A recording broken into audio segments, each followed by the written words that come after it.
Meffert's mini Molecube is a very interesting puzzle. In this video, I unbox it and share my thoughts.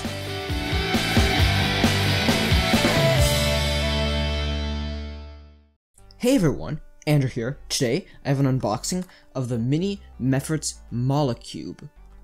So, this is a 3x3 in the sense that it's like 3x3x3, but it doesn't solve like a 3x3 like this.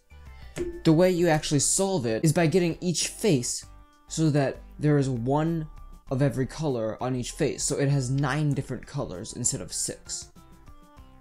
So, let's just open this up and get into it.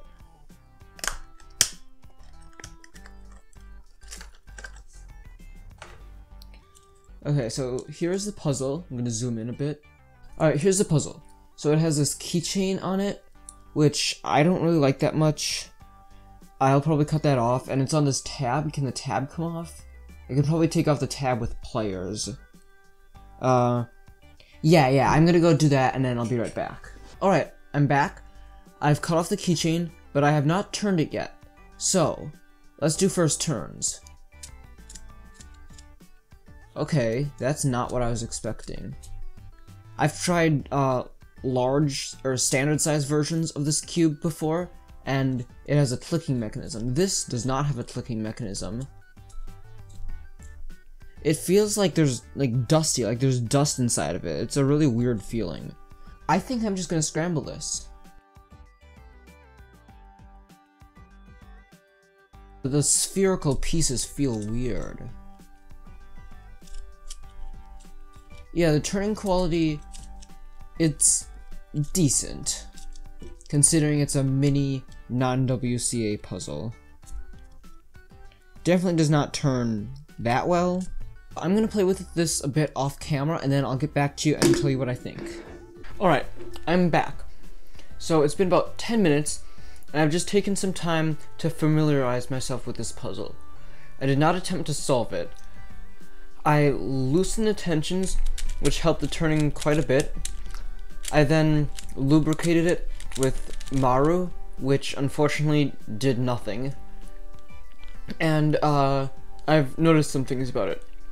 So first of all, there is not the same number of every piece. That wouldn't be possible. So the way it works is like, here, see, there's 3 blue pieces, and there's only 2 light blue, 3 light blue pieces, and there's only 2 green pieces on the cube.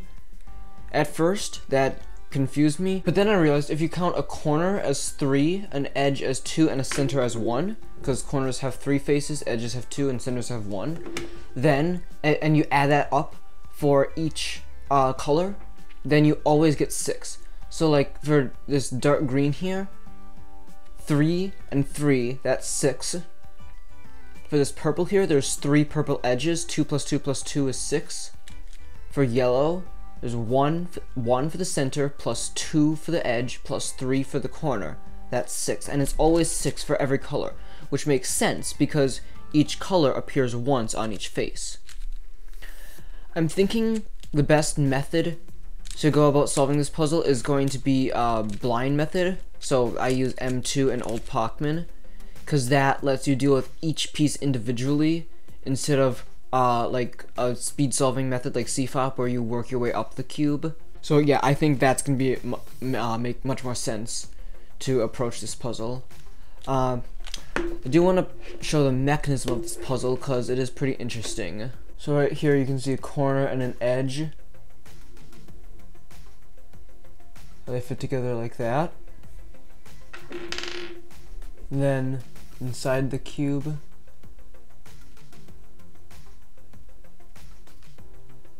I'll play around with this puzzle for a few more days and try to solve it and come back and tell you how it went. So, update. There's about 10 seconds left of 2017 and I solved the puzzle. Like 8 minutes ago I finished it. At any moment it's gonna be 2018. There. 2018, I solved this puzzle.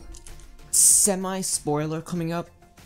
The way I solved this was I looked at the puzzle, there's 2 green corners, there's 3 red edges and 3 purple edges, and for every other color, there's 1 center, 1 edge, and 1 corner. So, I figured out almost immediately that the 2 green corners were going to have to go opposite each other. And then, shortly later, I figured out, like the 3 edges, like here's the 3 red edges, they have to go in this kind of pattern where all the edges are like the same relationship away from each other. And then same with the purple edges. So I got that, and then after playing with it for a while, I figured out that for the 6 other colors, all of the edges would have to go in like this. Okay, so like I'm gonna use yellow for an example. So here's the yellow pieces. All of the yellow edges would have to go in this layer relative to the center. So like if this is like a cross center, it would have to go in the F2L layer. It couldn't go, obviously it couldn't go in the first layer because then yellow and then there's more yellow there. It can't go in the top layer. The reason for that is a bit more complicated. It has to do with the fact that if it were in the top layer, there wouldn't be a spot for the corner. So I figured that out. So then I started using an edges first method. I put in all 3 purple edges and all 3 red edges. And then I put in all the other edges like in this kind of kitty corner from their centers. And then once I got that, I had all the edges solved, and I used Old Pachman for blind solving to solve the corners. Like I looked at which corner, if you know how blind solving works, I looked at which corner was in the buffer and looked around the cube, and there would only be 1 spot that it would be able to fit, so I would use moves to put it into that spot, and then eventually I had the puzzle solved. So yeah, this was a very fun puzzle. I like this puzzle a lot. It was a nice challenge. It's a unique challenge. This is very unlike other Twisty puzzles because you don't know what the solve state is. Like, you know there has to be 1 of each color on each face. Like with a 3x3, you look at a piece, you immediately know where it's supposed to go. But like with this, like you look at this red piece, where could it go? Well, it could go anywhere really. And then also, with this cube, it's really hard to tell what you've solved and what you haven't. Like with a 3x3, you can just look and see some pieces are solved, some aren't, but with this, you can imagine like if you're in the middle of solving it, you can't really tell what's solved. You just have to basically remember which pieces you've solved and which you haven't.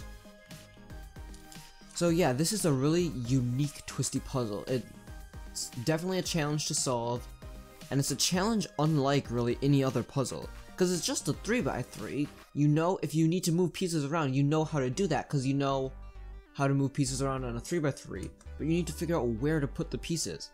I really like this puzzle for that reason. This is one of my favorite puzzles. By the way, if you're wondering what happened with the tiny 3x3 that I showed in my puzzle collection video in the package, I said I was going to unbox it. Well, a whole bunch of things went wrong with that. Like, I had to re-record the footage, and then I tried to solve it, but it is so terrible that it's, like, ridiculously hard to solve, and then it popped, and it took forever to put back together because it has a stupid mechanism that makes it nearly impossible to assemble. So I just decided to not focus on it on the video and just focus on this puzzle instead. So thank you for watching. My next video will be an updated mains and times video as of the beginning of 2018. So, stay tuned for that video. Bye.